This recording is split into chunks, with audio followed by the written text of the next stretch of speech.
বাড়িতে একটু সত্যনারায়ণ পুজো ছিল। এই পুজোর আয়োজনটা এবং পুজোর মানসিকটা অবশ্য আমার শাশুড়ি মায়েরই ছিল।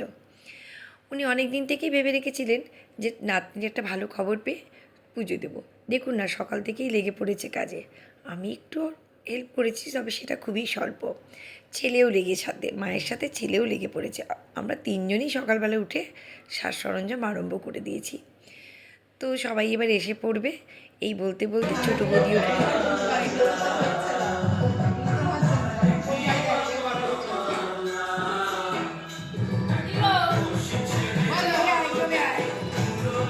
ব্যাস, ও এসেও কাজে লেগে পড়লো। ছোটদারও আসার কথা ছিল, ওই ভিডিও কলে কথা বলে নিল সবার সাথে। এখন ও দেখছি বেশ নারকেল টারকেল করে বসে। বড় বৌদিও এসে গেল সাথে সাথে। ও বেচারি বলছে না, আজকে ছোটোই কাজ করুক, আমি অনেক সংসারে কাজ করি। হ্যাঁ হ্যাঁ ঠিক আছে। সত্যি বাড়িতে একটা সবাই মিলে আসলে মন ভরেও যায়। মা আমার, সে বেচারি আসতে পারে না, তাকেও আসতে বলেছি, জোর করেছি, মাই জোর করেছেন যে আসতে হবেই। তো এই যে আমার দুই মা মিলে অনেক দিন পর নাতনির এই সাফল্যকে দুজনে মিলে বেশ দাঁড়িয়ে চুটিয়ে এনজয় করছেন। বেশ ভালো লাগছে আজকে সংসারটা আমার। সাথে পুজো আর দুই মায়ের এই মিল আজকে খুব ভালো লাগছে দেখতে।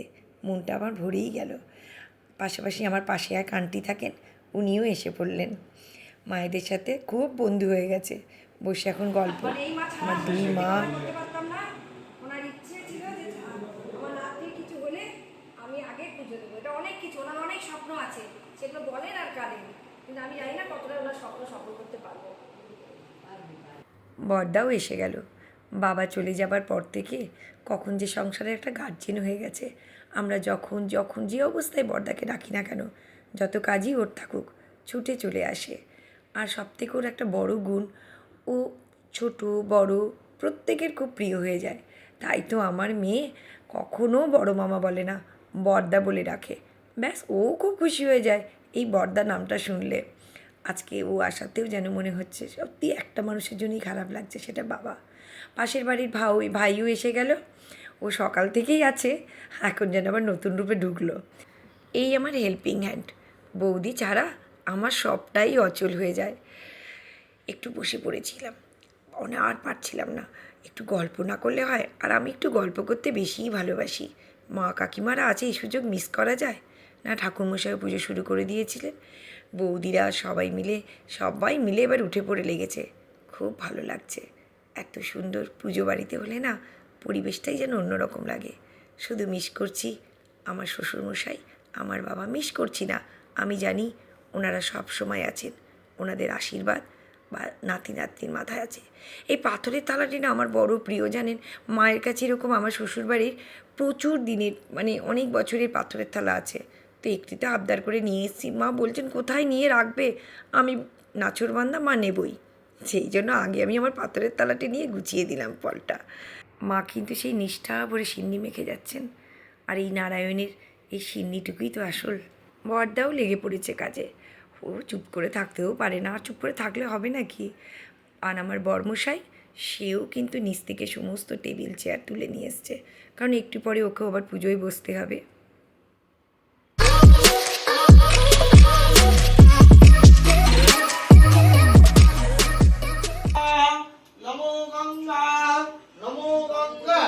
এই ফুলটা নিন, আসনের তলায় দিন। এতে গন্ধ পুষ্পে আদর শক্তি কমলা সোনায় নমঃ নমঃ বৃত্তিত্বয়া হিতালোকা বাবা ডালার চাপা দিন, ডালার চাপা দিন। নমঃ কর্তব্যস্মিন ঠাকুরমশাই এসে গেলেন আর পুজোটাও শুরু করে দিয়েছে ঠাকুরমশাই। ঠাম্মা অনেকক্ষণ ধরেই বলছে দিদিভাই চলে আয়। দিদিভাইও চান টান করে ঠাম্মা দিদার মাঝখানে পুজো দিচ্ছে। সত্যি খুব ভালো লাগছে আজকের এত আয়োজন। সব কিছুই তো সফলতার জন্য, একটু সফলতার জন্য। মায়েদের মন, বড়দের মন, সবই বাচ্চার মঙ্গলের জন্য। ঈশ্বরের কাছে শুধু এটুকু প্রার্থনা করি, ঠাকুর সমস্ত মায়ের কোল পরিপূর্ণ রাখো, সবার মঙ্গল করো, সবার মঙ্গল করো প্রভু। এই যে আমার পাশে দুষ্টু মিষ্টি আমার মেয়েটা ও ব্লগ করছে। বেচারিকে অনেকক্ষণ ধরে বলছি আয়, কিন্তু আসবে কী করে, ছোট বাচ্চার মা না, সব কিছু তৈরি করে বাচ্চাকে খাইয়ে তারপর তো আসতে হয়। দেখুন না আমাদের পুচকুটা বেশ দুষ্টু, বুড়ো সেজেছে, বুঝতে পারছেন, লাঠি হাতে। চলে এলো আমার ছোটো ভাই পড়বো, ভারী মিষ্টি জানেন, যেমন কথাবার্তা তেমন কাজকর্ম। আমার ভাইজি ব্যাস, এবার দুই বোনের শুরু হবে খুনসুটি, কোথায় জোড়া বসবে। বৌদিও তেমনি হয়েছে, বৌদিকে জড়িয়ে ধরলো। আর এই দাদার কথা না বললে কিন্তু নয়, যে দাদার কথা যে কোনো কাজে, আমার মেয়ে যে কোনো কাজে তার এই আঙ্কেলটিকে তার চাই, আঙ্কেলের গাড়িতে করে সে কিন্তু যাবেই, আঙ্কেল চালাবে। আর এই আমার বড় ভাইপো, আমাদের হবু বৌমা, কথাবার্তা সব রেডি হয়ে গেছে, এবারে কোন লক্ষ্মীকে আমরা ঘরে আনবই। তারা দুজনেই এলো বড় ভাইপোর সাথে, ব্যাস এবার চললো এদের মধ্যে, এরা একটা গ্রুপ বানিয়ে নিল। আমার বরবাবু রেডি হয়ে গেছেন ধুতি পরে, বোঝাচ্ছে ভাইপোকে বোধহয় কিছু। নারায়ণায় নমো নমঃ। পুজো শেষ হয়ে গেল, আর হোমের টিপ নিতে সবাইকে ডাকা হলো। ও বেচারিরা চোখ ফোক খুলতেই পারছে না, চারিদিকে এত ধোঁয়া, তো ধোঁয়াতে বেচারিদের একটু চোখটাও খুলতে। এতক্ষণে আমার ছোটো ভাইপো এলো, সে ঘুম তো তার চোখ থেকে ছাড়ে না, সকাল থেকে ফোন করে করে তাকে জাগানো হলো। সবাই মিলে একটু গল্প টল্প করে নিই, এবার সবাইকে খেতে বসিয়ে দিলাম। যাই হোক, আজকের আয়োজনের মধ্যে ছিল, দেখুন না দুই বোনে একসঙ্গে বসে পড়লো। না অনেকটা বেলায় পুজো শেষ হলো, তো এবার সবাইকে খেতে বসিয়ে দিল সব। তো আজকের এই যে পুচকিগুলো একদম সুন্দর করে খেয়ে নাও, কখন থেকে এটা দুষ্টুমি করে যাচ্ছে। মাও বসে বললো শরীরটা তো ভালো নেই, দুই বোনের আর টেবিল দরকার নেই, ওরা সোফাতেই কাফি। ওরা সোফার মধ্যেই বসে গেল, দুই বৌমা ভাইপো সবাই একসঙ্গে বসলো।